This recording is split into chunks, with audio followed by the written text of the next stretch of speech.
All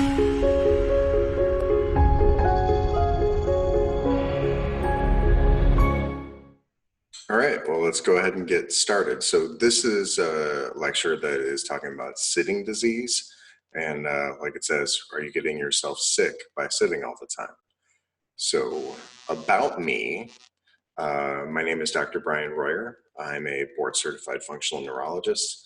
I also am certified in sports medicine as well.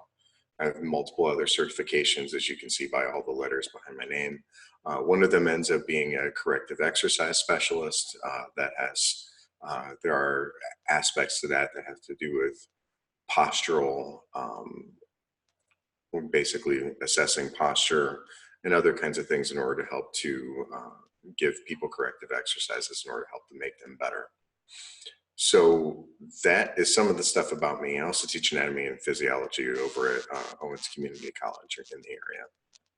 Now, the thing is that when it comes to neck pain and back pain, there's a lot of things that they have in common, and one of them ends up being the position that people end up getting themselves in throughout the day. So, I have multiple different patients that, that sit on a regular basis. One of them, we can call him John. Basically computer programmer.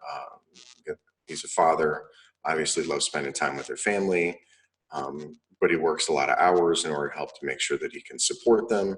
But being a computer programmer, he's going to be spending multiple hours a day sitting, staring, and typing at his computer. John's come in multiple times. He's got low back and neck pain. And then from being seated so much and so often, one of the reasons why he has that pain is because he is seated. And it was surprising to John that he was ended up having the pain over and over and over again. And people that sit all the time, sometimes you can call them desk jockeys if you want to, because basically they sit and they ride the desk all day long. There are multiple different things that you can do in order to kind of help to make that better. But a lot of times people that sit all the time don't necessarily realize that the pain is coming from sitting, because they can say something along the lines of, all I do is sit all day. I don't have anything that's dangerous or really hard to do, but they don't realize how hard that sitting can be on your back and on your neck. And again, there are so many other different kinds of problems that you can have from sitting other than the neck pain and the back pain. Some of the stuff that we're going to talk today is about that, because we're talking about something specific called sitting disease. Now, sitting disease is something that, you might think that it might be low risk because you're not going to be having the same kind of like high stakes stuff on one of like the dirty jobs or something like that, where there's like a lot of danger. You're not a crab fisherman or something like that. So it's going to be low risk from the standpoint of you're not going to be getting injured in some kind of horrible accident typically. But the sedentary behaviors that come along with sitting for such a long time have the tendency to cause pain and problems in people and other kinds of stuff other than just the musculoskeletal. So those sedentary behaviors today cause all kinds of different aches, pains, and then chronic illnesses and diseases. So, that people that are considered a desk jockey, that they're going to be among the 60% of Americans typically that are going to be obese and overweight. Again, 90% of the population worldwide is going to end up having these different types of postural distortion patterns, like something called upper cross syndrome, or you can have lower cross syndrome, or another thing called layered syndrome, which basically have to do with how there's, weakness in one area of the body and tightness in another area of the body, and things can be, problematic from that. And then, add on top of that is that somebody that sits all the time, because of that sedentary lifestyle, it makes you 48% more likely to die early due to that. So again, people, can spend at work over 7.5 hours sitting during the day. And that ends up being, tied to having poor outcomes when it comes to life expectancy, quality of life, and all that other kind of stuff. And people don't really realize that sitting all the time is going to end up being something where you're basically sacrificing yourself for the job. Now, to be clear, when it comes to something like sitting disease, this isn't going to be something that is like an official diagnosis from the standpoint of like diabetes type 2. It's basically a set of syndromes or different kind of things that we look at in the research that show that people have issues because of sitting that ends up translating to difficulty and problems in other aspects of their life. So that's just something to kind of keep in mind. Now, one of the things when it comes down to it is, again, that's important about all this is that we know that you can actually prevent sitting disease, right? You can prevent the problem by trying to take steps in order to try to mitigate the issue or decrease the amount of time that you're actually sitting. So an example would be something like this, where you end up having a situation like the stability ball that's down here can be one thing that somebody might be able to do in order to mitigate the effects. You're still sitting, but you can be actively sitting and still moving around a little bit while you're doing it. So the idea is that we want to try to, create changes in people and in their work environments, things that are not going to be problematic for employers, but also things that are going to be helpful when it comes to the workers themselves and making sure that they don't continue to suffer, that they don't get fatter because of their job, that they don't age sooner and that they die earlier, because all those things end up being problems that are associated with sitting disease. So, and again, these are kind of things where this kind of stuff doesn't just come out of thin air. Like, these are symptoms and problems that'll build up over time. It's the classic kind of straw that broke the camel's back. Again, the person that has neck pain and upper back pain and other kinds of stuff like that, it's going to be related to the fact that they're sitting for 12 hours in a day, right? Because that's not typically what we should be doing. We should be being more active than that, right? So that is all different kind of things that has an impact. So again, things don't just come out of thin air.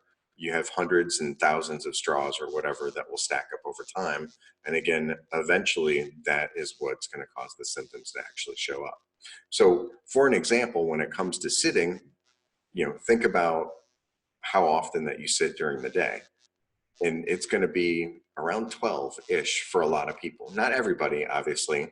There's some people that are going to be standing for significant periods of the day, but this is more for people that have desk jobs that are going to be working at a desk on a regular basis. So when you think about it, when you wake up first thing in the morning, or if you're doing different stuff at meals and stuff like that throughout the day, if you're eating 3 meals and you're sitting for 20 minutes at each of those meals, you've got an hour there. You've got around 8 hours, maybe a little bit less than that if you come down to it, but maybe 7.5 for most people. But if you're talking around 8 hours at dinner, then that's going to be another thing. Or I'm sorry, if you're talking 8 hours at work, that's going to be another thing that has an impact. Driving back and forth to work, or going and taking errands and doing stuff like that. And obviously, when you get done with work, none of us ever sit around and watch TV. Again, people have the tendency to do a lot of this stuff. So the average amount of time that somebody, watches, or the amount of time that somebody sits during the day, can be 12 hours. And again, that's not even counting if you're binge watching something on Netflix and everything, and you're, spending 5, 6, whatever hours watching something in a row. Again, that's something that you could be doing on the weekend as opposed to standing up all the time. Right. So there's all kinds of stuff. Again, playing games and other kinds of stuff. All of those things can have an impact on, the amount of time that you end up sitting, and then therefore being sedentary, where you're not actually moving. So there's a lot of things that are associated with sitting. So one of the things that's associated with sitting is going to be depression.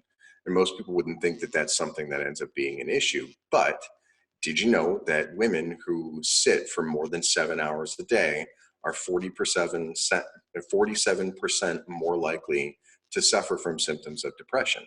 Again, that ends up being a huge issue. If you're talking about somebody who is, might be prone to it from other kinds of different things, if it runs in the family or anything else like that, again, sitting is going to be something that's going to be a major impact on that person And again, obviously it affect their lives in many other ways. And then all of the other things that are associated with depression are also going to be things that can become problematic as well. So something like fibromyalgia, which is closely associated with depression, can be something that people can also suffer from as well, or be more likely to get because of the fact that they end up sitting for as much as what they do. So a lot of times this kind of stuff doesn't necessarily make sense to people. So the way to kind of look at it is that your body has a multiple different types of things that it can do, right? You end up having this, and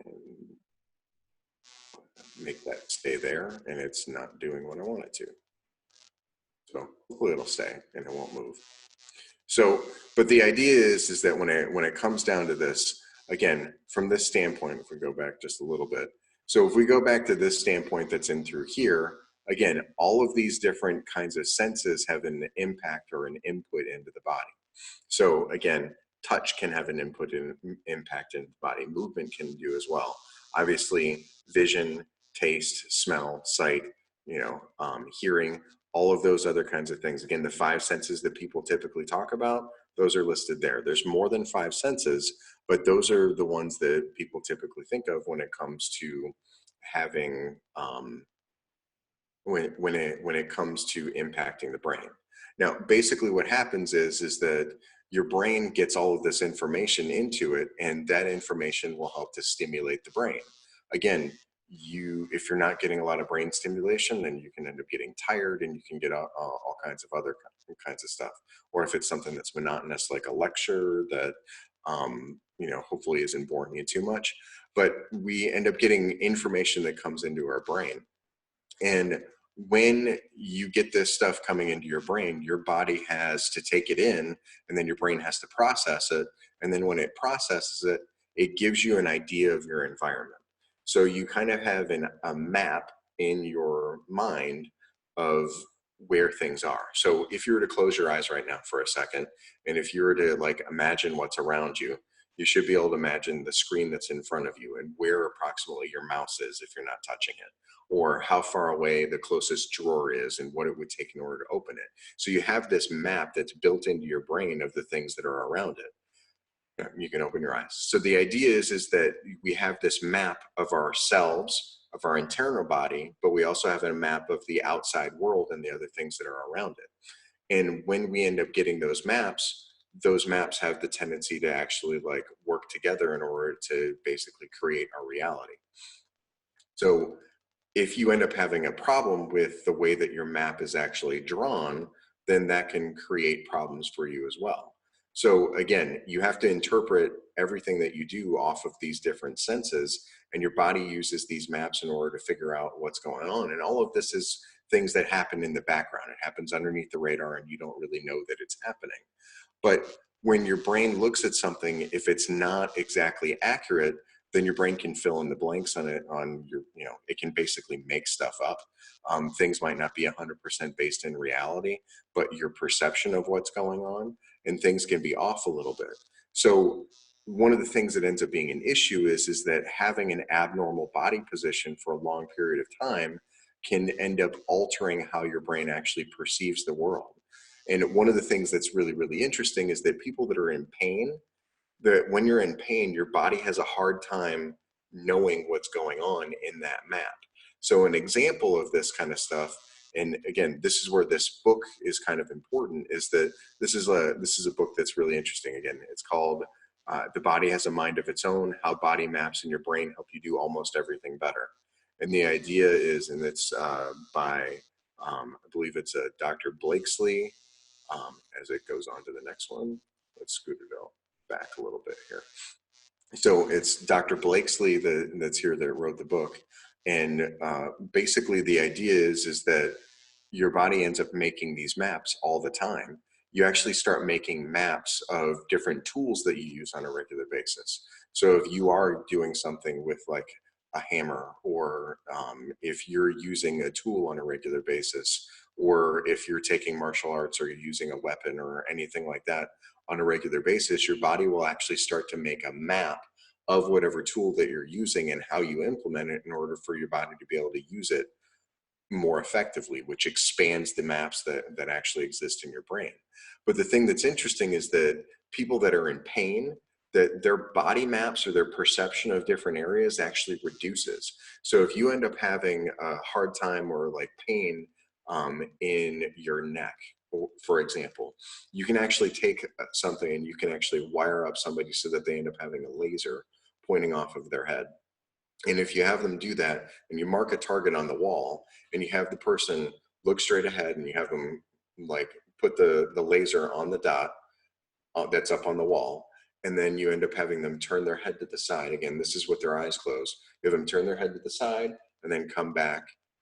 Then, and maybe you could do it a couple of times with their eyes open, even to give them like, you know, a little bit of like feedback of turning their head to the side as far as they can and then turning it back so that it's looking straight ahead. Again, you do that a couple of times and then you should be marking that spot easily when your eyes are open, obviously. But when you have that person close their eyes and they end up going to the side and they end up coming back, they'll either overshoot it or undershoot it on a regular basis if the person has pain. Whereas people that don't have pain and don't have problems with that area have the tendency to hit it more on the dot each time that they do it. And that is true when it comes to low back pain and using lasers like that. It's true when it comes to having somebody that has shoulder pain or wrist pain or any of those other kind of things, that they just don't know where their body is in space and they have a hard time doing it. So that ends up being important because what it comes down to is that, again, your nervous system, and that animation doesn't want to work for me, but that's all right. So your nervous system is basically this big interconnected information superhighway. So you have all of this information that comes in. So all of that sensory information, the touch, the taste, the smell, all of that other kinds of stuff will come in and it actually helps to stimulate your brain. And, you know, some people can get overstimulated, right? If you imagine a kid that has been, you know, overstimulated all day long, they can end up getting tired and they can have fits and they can have problems and other kinds of stuff like that. It's one of those kind of things where people can get overstimulated. Adults can as well, obviously, but all of that stuff is actually information that's good for you for the most part. But you can get too much of it and then it ends up being problematic. But all of that is stimulating to the brain. The thing is, though, is that the thing that is the most stimulating thing to the brain of all ends up being movement, right? Movement is the primary source of feedback for the brain. It's the main reason why we have brains in the first place. If we didn't move around, then we wouldn't need brains. You need a brain in order to move, in order to make decisions about movement, in order to get feedback for how accurate the movement is or what it is that you're doing or having a motivation to move in the first place. Movement is the reason why we end up having a brain and why we end up doing the things that we do. But the thing that is even more important than that is that there's all kinds of research out there that shows that exercise fights depression, exercise fights dementia, it helps with ADHD, it helps with autism. There's so many different things that movement has a good thing or that it helps, that again, it's interwound with us. And the problem is that when you end up having stuff, when the lack of movement, that creates problems. Now, the issue is that spinal function and brain function, the research associated between the two of them is actually fairly new. It's only been in the past like 15, 20 years or so that we've really been talking about this. But the idea is that from day to day, our brain is always changing, right? Just like our muscles are always changing. If you're using your muscles on a regular basis, then they're adapting to the types of thing that you're doing. So if you're running every day, then they're adapting to running. If you don't change the way that you're running and you don't run any faster or any slower or any further or any of that other kind of stuff, then they don't change all that much. So you have to constantly change that up so that they can adapt to something that's specific, a specific demand that's imposed on it. So that's called the SAID principle. So specific adaptation to imposed demands. The idea is that that happens with that. It happens if you're lifting weights or if you're trying to squat or if you're trying to deadlift or any of the other kind of things like that. But it also happens to the brain. If you impose demands upon the brain, then you start to adapt to it. So if you do a really good job, or let's say that you don't do very well at doing something like Scrabble, for example, you can do, if you were to actually participate and to play that game more often, surprise, surprise, you're going to get better at it. partly because you're learning the rules if you don't know the rules. But the other thing that ends up being a huge part of it is that your brain can actually rewire, and it does that every day. You have the tendency that your muscles are either getting weaker or they're getting stronger. They typically don't stay the same. The same kind of thing happens with your brain, is that your brain has the tendency to be either getting stronger or it ends up getting weaker and is able to handle less. So the idea is that we're constantly changing plastically. And again, that's the idea of what happens when it comes to brain changes or neural changes, is that it's this idea called plasticity. Things can be malleable or they can change. Some things can be good, like for an example, spinal adjustments, because they have to do with moving the spine, have the tendency to create good changes on the central nervous system where they can cause increased reflexes and decreased responses to pain and other kinds of stuff like that. Whereas somebody that has poor posture or somebody that's sitting for long periods of time and being sedentary is going to cause maladaptive changes in the brain, which over time is not going to be good for us. So there's all kinds of different things. So now it actually like goes to the next one, and hopefully this actually works. So again, you just take a look at the posture that's here that's showed by this woman. Again, this is demonstrating something that's called a postural hyperkyphosis. Again, the shoulders here are rounded as the person is standing. They end up having this C section that ends up being here. Usually the neck ends up being straight. There's supposed to be a curve that's in the spine. Then there's a curve that's in this spine. So this is the neck that has a curve in one direction. Then the thoracic spine has a curve in the opposite direction. The lumbar spine has a curve in the opposite direction, and then the sacrum has a curve back and forth. What happens in people that end up having poor posture is that as opposed to having everything lined up, they end up having the tendency to do this, and they round in their shoulders, and they round in multiple different aspects, and that causes problems. And so again, this is something that ends up being a diagnostic type of a posture when it comes to depression. Again, somebody that has this, again, it's not everybody that has this posture is depressed, but people that have it are going to be more likely to be depressed because, again, think about it. You can imagine in your mind, what does somebody who's depressed look like, right? Versus somebody who's happy and animated and is the life of the party and different stuff like that. How do they look usually, right? You know, you have one side, somebody that's acting like Eeyore and is all depressed and is not happy with anything. And again, they're going to end up having a posture that's going to look more like this versus somebody who's bubbly and energetic and everything is going to be more standing upright and tall and straight. So again, the sitting, it helps to reinforce poor posture, and it's something that you have to actively work against. So again, you want to try to work on this kind of stuff, and I want everybody to be able to work on it in order to, you know, not be unhappy at work or not develop some of these symptoms of depression, you know, because you could fight these problems and help fix them in the first place. So there's a whole bunch of different statistics that come with sitting. So we're going to go through them a little bit, and sometimes they're a little bit, you know, hard to hear. So take a deep breath, sit up straight, and, you know, listen to these, or stand up if you're standing like I am. So the idea is that sitting for a long time is going to be associated, like it says, with chronic disease and early mortality.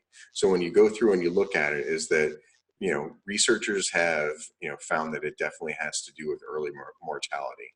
Researchers followed thousands of men and women over the course of about 13 years, and they discovered that women who were sedentary, that is, that those that sat for more than 6 hours a day, were 94% more likely to die during that time period than somebody who sat for less than 6 hours a day. So they were comparing somebody who sits for less than 6 hours to somebody who sits for more than 6 hours, and the people that sat more often were way more likely to die. Again, 94% is a huge number.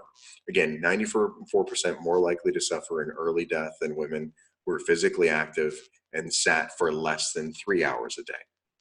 So men who sat for less than, or for more than 6 hours a day, were 48% more likely to die than men who were standing more often. Again, 48%, that's a huge number. And then you start looking at other kinds of stuff. So the picture that I showed you before of the posture when the head was coming forward and you end up having that postural hyperkyphosis, again, that's a postural distortion. And people that have that postural distortion, again, they have a 1.14 increase in early mortality over people who end up having better posture, right? So, and that's on top of just the increased risk from sitting. So if the person was sitting for more than 6 hours a day and they were female, then there would be 94% more likely to die early, as opposed to somebody who was sitting for more than 6 hours a day and they had the postural hyperkyphosis. So you would take the 94% times 1.14, and then that's going to increase the percentage to whatever that number is. And again, the average American is going to sit for, like I said, 12 hours a day, right? And again, that's 6.7 hours a day, or sorry, 7.7 hours a day. That's going to happen just at work, right? And again, if you're factoring in all of the other statistics that are going to be there, again, you end up having, the majority of people end up having some type of degree of that postural distortion. So it ends up being a problem. And again, you can see how much of a problem that all this kind of stuff really is. So, you know, this is one of those kind of things where people have talked about sitting is the new smoking. There's a book out called Desk Bound that was written by Kelly Starrett, I believe. And that's another book that you can end up looking at where it talks about all of these different issues. That book is basically, it's a person that wrote, that basically does a blog called Mobility WOD. It has to do a lot with like CrossFitters and stuff like that. He has a physical therapist, and he and his wife are really pushing in order to get standing desks in school because it can actually help kids learn better. So, but when, you know, they'll talk about in that book all about how sitting is the new smoking, and you can see why. That again, 94% risk of, you know, increased risk of an early death. Again, that's a huge type of a thing. So now, again, the idea though is that when you talk about any of these different types of things, is that it doesn't matter that someone sits on occasion. It doesn't matter that if you sit for a couple hours a night and you're watching TV, or if you're doing whatever, it doesn't mean that you have to be standing all the time. It just means like you're looking at the amount of time that you're spending being sedentary, and that ends up being problematic. Just like, if, you know, again, smoking is bad. Don't get me wrong. That's not a good thing at all. But again, if people that smoked just had one cigarette, that's not going to be something that would cause a huge health problem. If a person had maybe one cigarette a day, that might not even be a huge health problem if they could limit it to one a day, right? Again, not good, not that I'm advocating that in any way, shape, or form, but it's the same kind of thing. If you're sitting for a couple hours a day, it's not going to really cause any harm. And the idea, the problem is that people are sitting for hours and hours and hours a day over a 30 or 40-year career, and that ends up being problematic. So that's the kind of stuff that can, you know, you add overtime and everything else in, and that kind of stuff can really impact your health and cause problems. And again, if you're sitting and you're sitting with a poor posture, again, it's basically like having a smoking problem. Like you're smoking and you're drinking. Again, that's going to be super, super hard on the body in order for you to deal with. So some of the health risks of having an inactive lifestyle. Again, obesity is a huge issue. Again, osteoporosis and falls. Again, from the standpoint of osteoporosis, women can lose up to 1% of their bone mass each year if they're sitting for more than 6 hours a day, right? 1%, which again, you can lead to falls, and like not necessarily falls itself, but when you have the fall, then you have an increased likelihood of breaking a hip. You have high blood pressure, high cholesterol, other types of heart diseases, right? Feelings of depression, which we already talked about.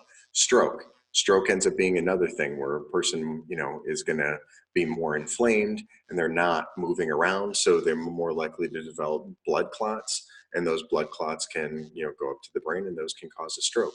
Type 2 diabetes, again, a huge issue when it comes down to it. You don't want that to be again, that leads to a whole host of other problems by having type 2 diabetes. And then the other things that aren't listed on the infographic here that I added, cancer, the increase, like you increase the amount or the likelihood of getting colon cancer or breast cancer by sitting for, you know, most of your day.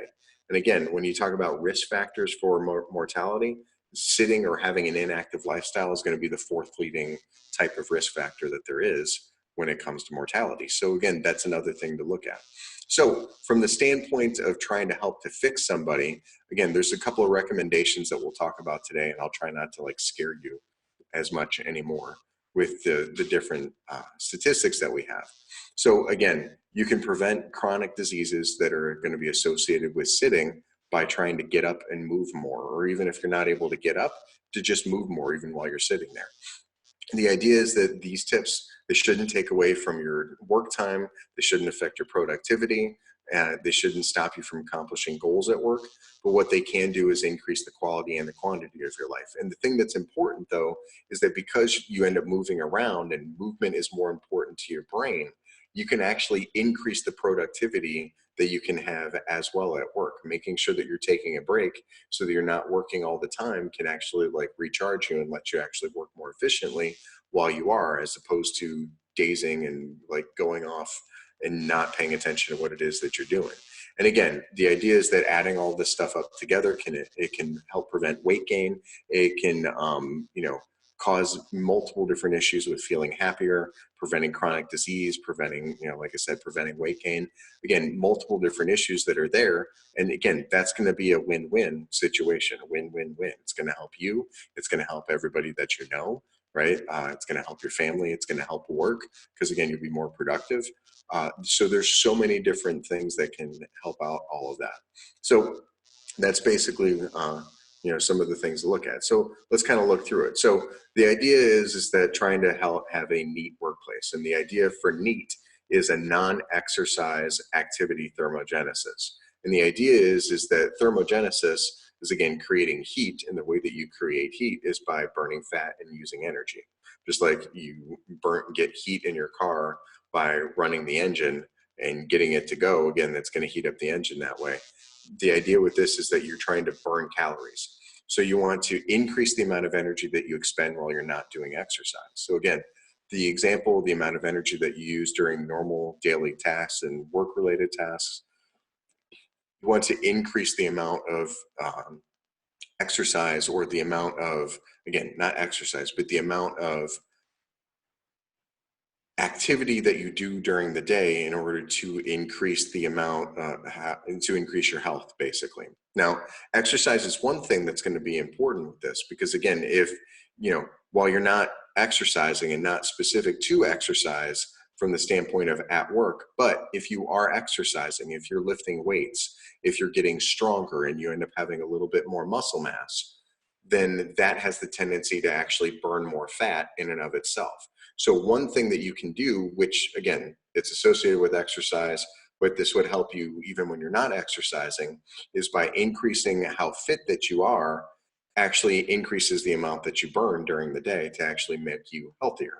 So that's why it's important to actually do weight training, do lifting in order to actually get stronger.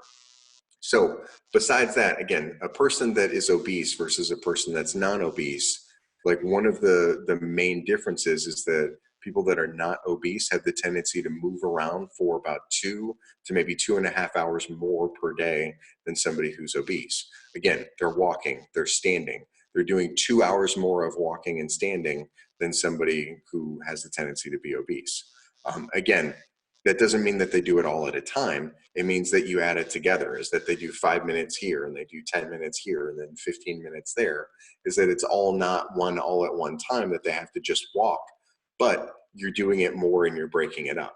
And again, the idea is that we want to increase your movement that you have while you're at work, right? So if you can increase the amount of movement that you have when you're at work, that can be something that can help to combat sitting disease and decrease the amount of obesity and lead to a decrease in all the other problems that are associated with sitting that people can do.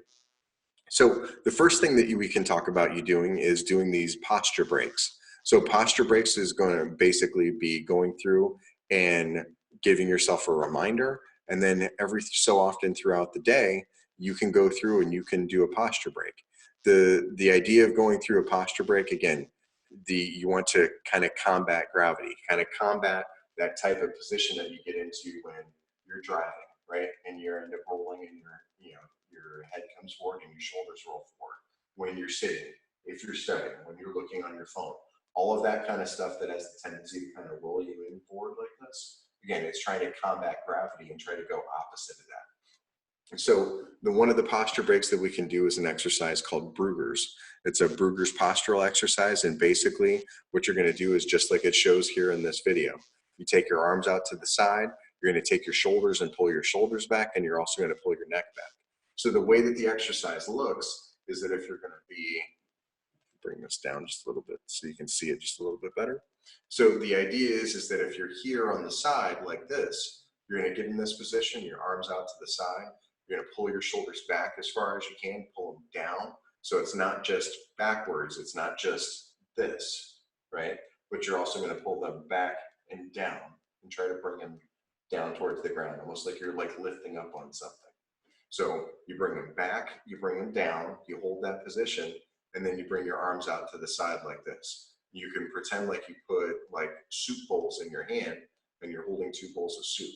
So shoulders are back and down, arms are open, and you're going to try to take that soup and turn it over backwards. So you're trying to pour it out behind you like this, right? So arms are going out like this, arms are coming back, and then you're going to try to stretch that out. That's going to stretch out your arms in through here. And at the same time, what you do is take your chin and bring your chin back. So as opposed to being straight ahead like this and having the chin out forward, you take the chin and you tuck the chin straight back like this, right? Might give yourself a double chin when you're doing it. But again, it's shoulders out and down, you're rolling back, you're opening up in this direction like that, and then you're tucking your chin back like this, and you get in that position. Again, for a posture break, you can hold that position for maybe 10 seconds, maybe 30 seconds, something like that. And you can do that maybe twice an hour, right?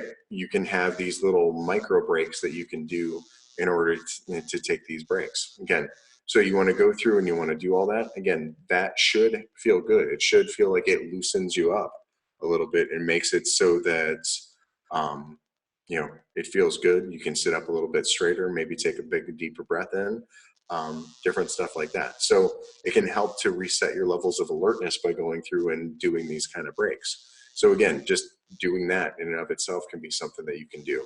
So if you start to feel tired, if you start to feel a little bit groggy, again, that's something that you can do in order to help you do this. And I think that it's kind of fascinating for me. I don't know how often the people do it in other kinds of things, but when I'm doing continuing education, it's kind of fascinating to see the amount of people that are actually standing up during these lectures, because we'll have these lectures that go for, you know, a weekend, and you'll do like 12 hours in 2 days or 15 hours in 2 days, or sometimes you do 25 hours over 3 days worth of, you know, just sitting there and like, you know, you're listening to people talk and you're doing stuff like that. And I see chiropractors and chiropractic neurologists all the time that'll get up, they'll stand up in the back, they'll listen, they'll take their notes, but they'll be standing when they do it because sitting for a long period of time ends up causing problems. So there's a lot of different stuff like that. You know, and again, I don't know how often it happens in other groups, but that's something that I see on a regular basis. So one thing that kind of goes along with those posture breaks is that there's a bunch of different apps that you can find that will help you to do that. So there's going to be some apps on the phone. I didn't write any down here that you can get on your phone, but things that you can have on your computer is that these are a couple of different ones. So Big Stretch Reminder, Stretchly, Work Rave, Awareness. Awareness is supposed to be a nicer one that's a little bit lower key, that isn't quite as like in your face, like take a break kind of a thing, but it will like sound a gong and stuff like that. So that's supposed to be nice. There's a couple of different ones that are there, and most of them you can customize the length of your work and then how long that your break should be. Some of them have 2 different types of breaks, where some will have like a break that will pop up once an hour that will tell you to take a 10-minute break, or you'll get another one that will remind you, you know, like every 15 minutes to take a 15-second break, or different stuff like that. So there's different ways that you can set those up. Again, that would be something to go and look at. So again, those few apps that are there would be something that would be a good idea to have a look at. The second one is taking a stand. So there's different kind of stuff. Like when you sit, again, there's a couple of different things that are here. So when you sit, again, you can just kind of sit, and you have different kind of ergonomic type of options that are here. Again, having like this, like the kneeling type of chair is a different option. Again, a couple of different things. You know, there's standing versions of it, but then you also have just a standing type of a desk. Those are, you know, that's an option. That's what I have right now. I have a standing desk that's going up. And this is one of the things that we have in our rehab area, so that our rehab specialists can help out, and what they can actually stand while they're doing it. This is adjustable, so the one that we have actually has buttons over here on the side, so I can hit a button and the table will just automatically lower to a position or raise up to a position, or it'll do what it needs to, and it actually works really, really nice. Um, the version that we have, it's called an autonomous desk. It's like 350 bucks and you can get it shipped online. There's other ones that you can find that are similar at like Costco and other kinds of places like that. So there's a whole bunch of different stuff. But again, standing ends up being a huge thing that ends up being important. So again, you want to stand up straight. You want to make sure that you're not slouched, that you have more of an upright posture. And again, to have that healthy, kind of confident posture, again, you want to stand up straight. Again, you don't want to be rounded down like that. You don't want to be here. Again, shoulders back, chin back. Again, you want your ear to be basically even with your shoulder. And I don't mean like when my ear and my shoulder are like this. I mean that when my shoulder is back here, I want my ear to be basically aligned with my shoulder. Again, not jutting out, because that creates instability problems when it comes to your posture. So pulling your chin back, pulling your shoulders back, trying to distribute your weight evenly when it comes to your hips and your feet. Again, you can go back and forth and you can shift. Like right now, I'm standing on my left leg. You can stand on your left leg, you can stand on your right leg a little bit. But again, you want to be able to also spend time when you're actually in neutral, when you're standing equally on both sides. So what I mean by that is that you can see people that when they stand, that you can actually, the person like stands kind of to their side with their hip kind of sticking out to the side, or their self standing over to the side. But you should be able to easily go and stand in the center and spend a significant amount of time with your weight evenly distributed. Again, the other thing is making sure that you wear good shoes. You don't want to be wearing shoes that are falling apart. The way that I look at it is that shoes are an investment. Again, you should be spending lots of time standing. You shouldn't be necessarily having cheap shoes that are going to break down.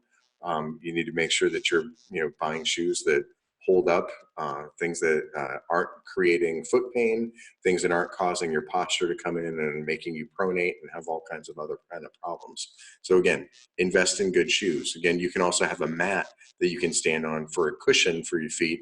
Again, if you work on a hard surface for long periods of time. Again, that's also a great thing for you to do. So, besides that, again, hopefully that you were standing up for a portion of that. But the next thing that you can do is that you can actually walk, right? You can actually like move your body and move around and actually walk while you're doing it. Now, I'm going to have a hard time if I start walking around and doing this and standing and like start walking back and forth, right? Like leaving, going back in here. And that's going to throw some people off. But, that's something that you can do. You can stand up and you can walk in place. You can walk while you work. Again, obviously, you can't do everything that you do while you're walking, but there's definitely going to be some tasks. So again, if you're having, one of those meetings that could have been an email kind of a thing, that would be a meeting that, or, other ones, you can end up having a walking type of a meeting. Again, walking around, going from place to place, having the meeting while you're actually walking, that can actually help to build or increase the amount of creativity. It can actually be a great thing for brainstorming sessions, because we have this thing that when we think, we actually have to use our cerebellum. I tell this to my students when I teach anatomy and physiology. It's one of those things that when they're having a test, it's actually not a bad idea for you to chew gum, because when you're chewing gum, you're moving your jaw back and forth. It's something that you can do during the test, as long as somebody isn't like smacking the gum and it's not like, like illegal according to the teacher. But you can do that and you can actually move your jaw, and the movement of the jaw actually deals with a feed forward pathway that has to do with movement. And basically, without getting too involved in it, is that when your brain goes through the different steps that it has to do with movement or with thinking, it uses your cerebellum. And if you're already working your cerebellum by moving your jaw, then it's kind of like primed to actually do better. So people will actually come up with answers to test questions a little bit easier when they're chewing gum. And they'll also be able to be a little bit more creative, and brainstorming sessions will actually be a little bit better when the person's moving around as opposed to just sitting in a chair and falling asleep during a lecture kind of a deal. So that's one of those kind of things that ends up being important. Again, you can have meet with a colleague and you can take a 20-minute walk. Again, if you have a phone meeting that you're there, again, you don't have to sit at your desk if you're having a phone meeting. Again, if it's over like a if it's over like Skype or like a FaceTime kind of a thing, then maybe that's not going to work.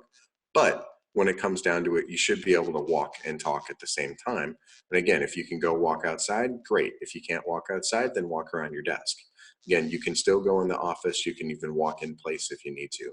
So again, stepping like that. My office assistant has the tendency to like want to get all of her steps in. So she comes into my office and she starts talking to me and she gets a chime on her phone and then she starts walking in place as she's trying to talk. Granted, I have a hard time and I have to just like close my eyes because watching her just, I need to not watch her when she's doing it. But again, those kind of things can be a good thing to make sure that you get your steps in during the day. Again, parking further away in a parking lot, walking to go to lunch, again, taking the stairs instead of the elevator or the escalator.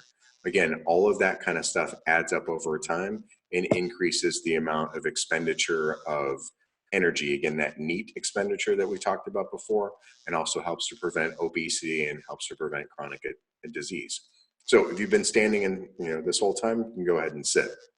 But when you sit, sometimes you can do a couple of things that can have an impact on that as well.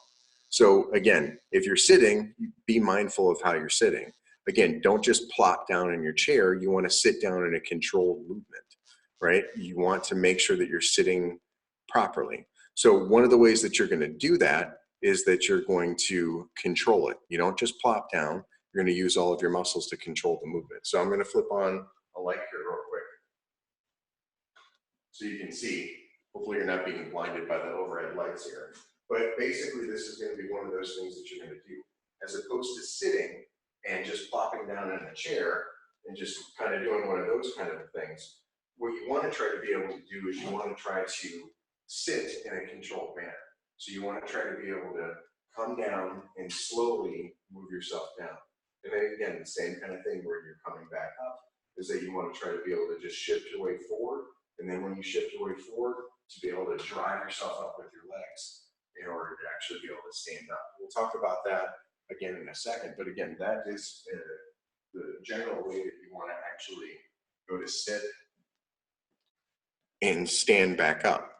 So when it comes down to it, again, you want to try to keep your shoulders back and your head kind of pulled back and your ears going to be lined over top of your shoulders. Again, in that line as you're bending forward, you don't want to have your head bend forward like this as you're going to stand up. And again, when you're sitting up in the chair, again, your shoulders should be back, your core muscles should be engaged and trying to balance yourself.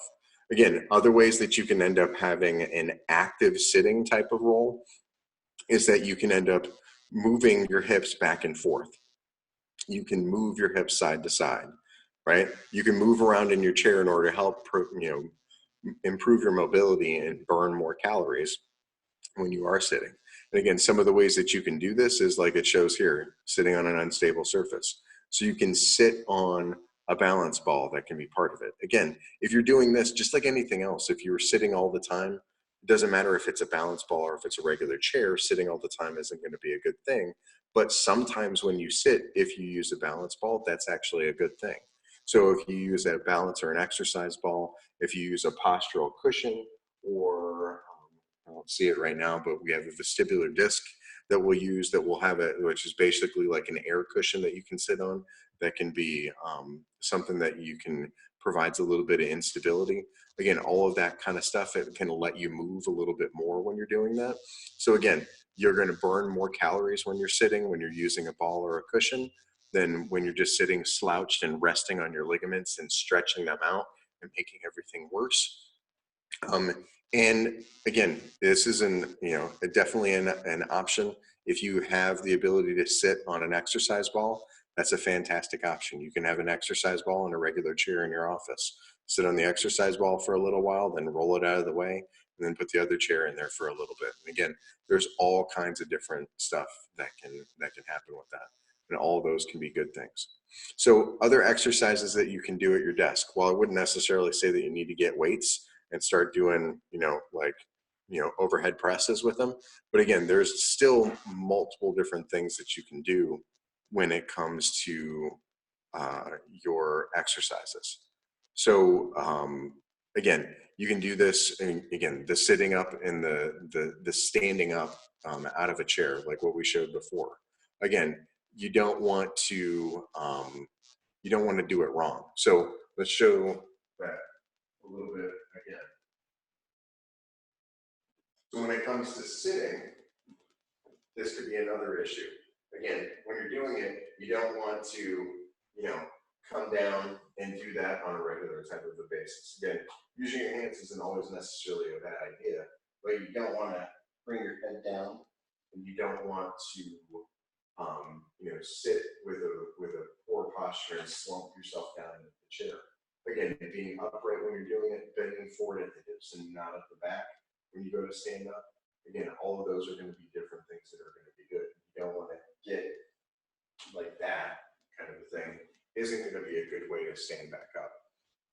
So there's multiple different things that can have an impact. And hopefully that isn't too garbled when I walk away from the microphone here. But again, when you're sitting down in the chair, again, you can do movements with your feet where you can move your ankles in circles, right? You can extend your legs out and back, right? So bringing them out, bringing them back while you're sitting there in the chair. Again, you can do ABC movements with your shoulders. And again, just moving those while you're sitting in the chair, or you can stand up and you can do some of these kind of things. Again, some of the other kinds of stuff, even if if you're sitting, you wouldn't be able to do it, but going through and trying to stand on one leg. You can't really see me, but again, just picking up one leg and just standing up on that one leg and trying to actually like balance. Again, right now I'm standing on one leg. You try to work and make sure that you end up having decent balance while you're doing it. And again, you want to try to make that even. That could be another thing. Again, moving your wrists around would be something. Again, doing a figure 8 pattern, going back and forth like that. Using other kinds of stuff like fidget cubes, or using like a pen in order to roll it around, or a coin, or just doing different kind of movements. Again, doing your major joints, using your feet, using your shoulders, your fingers, obviously, and just getting some more movement and getting that brain stimulated is going to be a good thing in general. Now, the next solution that we would have in order to help to fix people that end up having problems is seeking treatment. So if you need to get treated, then it's a good idea to go somewhere where they'll be able to do an assessment and be able to properly treat you. So again, this could be your medical doctor. This could obviously be your friendly neighborhood chiropractor. Again, it's about getting a proper diagnosis when you end up having pain. Again, if you have neck pain, if you have headaches, if you have low back pain, it's important to get treated and figure out what the actual problem is, as opposed to just guessing. You can get a movement assessment, right? So at our office, not only do we have the ability to look at things from a corrective exercise perspective, but we also have the ability to look at things from a process that's called the SFMA. It's a selective functional movement assessment. So you put that together, and that basically can look and see where somebody might have problems. There's other things like a functional movement assessment or a functional movement screen, which can be something that can also be advantageous for people as well. So different things that can be helpful. Again, this is showing somebody getting adjusted. Again, chiropractic adjustments can help. Manual therapy type of techniques where we pin and stretch a muscle, where we dig in an area and we stretch it out. Or we can use something like Graston technique, which is something that I'm also certified in. And I'm the only person in this area that is certified in it, or that knows how to do it properly, because like I said, I've been certified as a Graston technique specialist. Massage therapy could be something that could be beneficial. Again, if you know a good massage therapist, you can go to them. You can also come to us if you're in the area. We have a fantastic massage therapist as well. And then corrective exercise in order to help to fix the problem. So all of those are good things for you to do, so that you can go from the before and having that low back pain or neck pain or whatever to the after. Hopefully will make your spine sparkle too. But the idea is that there's multiple different issues when it comes down to it, from helping to prevent sitting disease. So again, to kind of review again, first, posture breaks every 30 seconds. Or I'm sorry, for 30 seconds for every hour or half an hour to help reverse the effects of gravity. Again, standing there and trying to stand up and work while you are standing. Again, not only do you have the desks that you can buy that are like this, you also have the ones that'll actually like pick up and lower that you can get some of your stuff put up on. Sometimes that may be an investment that you make on your own, even if work won't buy you one. As long as you won't get in trouble like bringing something like that in, you obviously make sure about that. Making sure that you walk more throughout the day, taking the steps.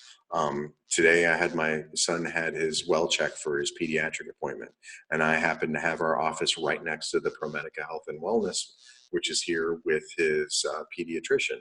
So when it came time, I went over to the appointment, and when I went to the appointment, I walked up the stairs, walked in, and then I took the stairs back down and I walked back to my office, to grab my car so I could go home. But again, something like that, trying to walk a little bit more as opposed to taking the elevator or an escalator or whatever. Again, just trying to get a little bit more movement in. Walking throughout the day in order to have the walking meetings or brainstorming sessions or whatever. Again, the other recommendation, again, active sitting, trying to move around a little bit more in your chair, using posture cushions or vestibular discs, or sitting on an exercise ball, and then moving your joints by doing those exercises. Again, going through and moving the shoulders, moving the wrists. And then the last thing, again, was getting treatment when you need treatment. And again, that is going to be, that's going to be the general kind of stuff that we have, and all of those different neat ways of going through to burn more calories at work. Obviously, if you have any questions, you can leave them below, and we can kind of go from there. So again, this is how you help to develop a good plan for healthy living. Again, you can't afford to ignore sitting disease, because again, your health is going to depend on it. And again, this doesn't mean that you obviously have to come into me. Ideally, if you did, that'd be great. But you need to take an active role in making sure that your health is going to be good. No one else is going to be able to do it for you. Being healthy is a participation sport. So you have to make sure that you're doing what you need to do in order to get your health there. And again, make that commitment to do what you can in order to help to fix it, work on the nutrition and everything else on the other end. And hopefully everybody can get better, and we can help to stop sitting disease from being a problem for you. Again, thank you for being here. Thank you for listening to this lecture, and I will see you guys later.